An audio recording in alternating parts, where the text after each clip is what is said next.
नमस्कार, स्वागत है एक बार फिर। Welcome back. इस वीडियो में हम भगवत गीता के तीसरे अध्याय का 25वां श्लोक चैंट करना सीखेंगे। In this video we will learn how to chant the 25th shloka of chapter 3 of the Bhagavad Gita. और ये पहली बार एक श्लोक आया है भगवत गीता में। अभी तक जो हमने चैंटिंग ट्यूटोरियल्स बनाए हैं जिसमें एक शब्द एक पूरा मीटर है तो वो देखते हैं कैसे, कहाँ पे वो नियम होगा, तीसरा चरण कहाँ होगा, चौथा चरण कहाँ से शुरू होगा, तीसरा कहाँ छूटेगा, वो देखते हैं। पहले let's look at how to chant this shloka. इस श्लोक को किस तरह से हम चैंट करते हैं वो पहले देख लेते हैं। सक्ता कर्मण्य विद्वांसः यथा कुर्वन्ति भारत कुर्याद्विद्वांस तथा सक्तः चिकीर्षुर्लोक संग्रहम्। Let's look at the construct of the shloka first. पहले श्लोक की संरचना देख लेते हैं, उसके बाद नियम देखेंगे। पहला चरण देखते हैं। पहले एक, इसमें का आधा है वो नहीं गिना जाएगा। 2, 3, 4 ना आधा नहीं गिना जाएगा। 5, 6 इसमें द आधा नहीं गिना जाएगा। 7, 8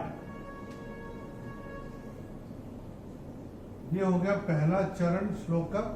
और ये दूसरा चरण होगा, मगर एक बार गिन लेते हैं। 1, 2, 3, 4 ना आधा नहीं गिना जाएगा। 5, 6, 7, 8 ये हो गया दूसरा चरण श्लोक का। तीसरा चरण देखते हैं। 1, 2 द आधा नहीं गिना जाएगा। 3, 4 इसमें भी द आधा नहीं गिना जाएगा। सा आधा नहीं गिना जाएगा। 5, 6, 7 का आधा नहीं गिना जाएगा। और ये हो गया 8। अभी ये यहां पे ये चरण यहां पे समाप्त होगा।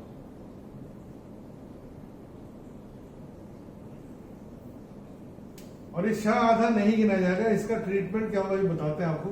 पहले हम लोग चौथा चरण देख लेते हैं। 1, 2, 3, 4, 5, 6 अंग आधा नहीं गिना जाएगा। 7, 8 म हलंत आधा नहीं गिना जाएगा। ये हो गया चौथा चरण। अभी हमने बोला ये वाला जो चरण है, तीसरा चरण यहाँ पे छूटेगा। अब तीसरे चरण की समाप्ति पे श आधा आ रहा है, और चरण की समाप्ति पे जब श या स आधा आता है तो उसका उच्चारण विसर्ग होता है। तो ये यहाँ पे स्ट्राइक ऑफ हम अपनी किताबों में कर सकते हैं। और यहाँ पे इसको विसर्ग लिख के च की जो मात्रा है ची उसको हम ऐसे लिख सकते हैं। तो इसको हम कैसे चैंट करेंगे? कुर्याद्विद्वांस तथा सक्तः चिकीर्षुर्लोक संग्रहम्। इसको ऐसे करके हम चैंट करेंगे। Now let's look at the rules that apply on this श्लोक। श्लोक में कौन कौन से नियम लागू होते हैं।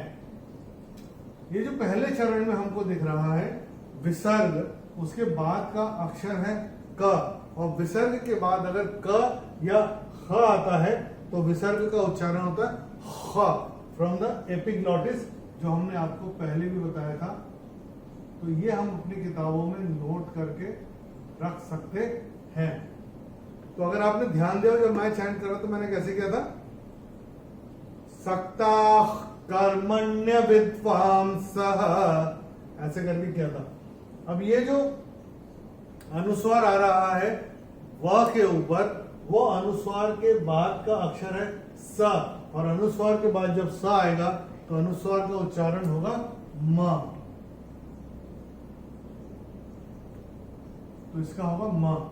और अगर आपने ध्यान दिया हो, मैंने जब पहला चरण चैंट किया था तो कैसे किया था?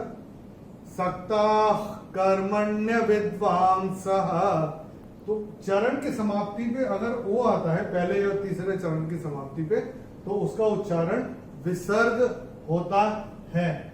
तो इसको हम लोग अपनी किताबों में स्ट्राइक ऑफ करके यहाँ पे विसर्ग डाल सकते हैं। सक्ता कर्मण्य विद्वांसः, ये ऐसे करके चैंट होगा। दूसरे चरण में वो ऐसे रूल है नहीं।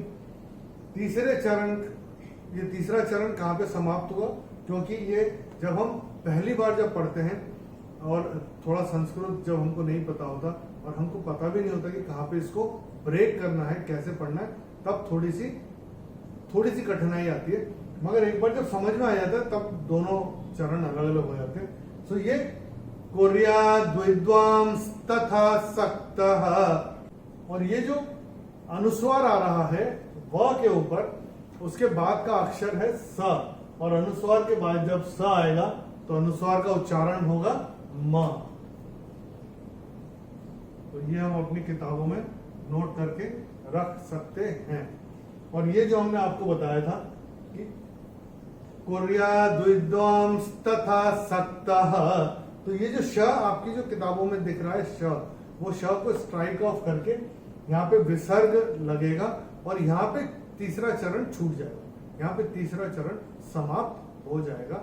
उसके बाद चौथा चरण शुरू होगा ची से, चिकीर्षुर्लोक संग्रहम, ये ऐसे करके ये चौथा चरण यहाँ से ऐसे शुरू होगा। इसको जब हम ब्रेक करेंगे तो इस तरह से वो आएगा।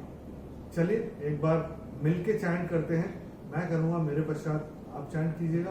Let's experience the bliss of the Bhagavad Gita chanting. तैयार है? चलिए शुरू करते हैं। सक्ताः कर्मण्य विद्वांसः, सक्ताः कर्मण्य विद्वांसः, यथा कुर्वन्ति भारत, यथा कुर्वन्ति भारत, कुर्याद् विद्वांस तथा सक्तः, कुर्याद् विद्वांस तथा सक्तः, चिकीर्षुर्लोक संग्रहम्, चिकीर्षुर्लोक संग्रहम्। ये एक ऐसा श्लोक है जिसमें तीसरा और चौथा मीटर एक ही शब्द दिखता है जब हम पहली बार देखें तो हमको पता होना चाहिए कि वो कहाँ पे ब्रेक होगा, और सबसे बड़ी बात चैंट कैसे किया जाता है। हम आशा करते हैं जो जो नियम हम आपको बताते आ रहे हैं आप उनको नोट करते जा रहे हैं। अकेले बैठ के कभी चैंट करेंगे तो उससे काफी फायदा होता है। अगले वीडियो में हम भगवत गीता के तीसरे अध्याय का 26वां श्लोक चैंट करना सीखेंगे। In the next video, we will learn how to chant the 26th श्लोक of chapter 3 of the Bhagavad Gita. Till then, Namaskar, Hari Om.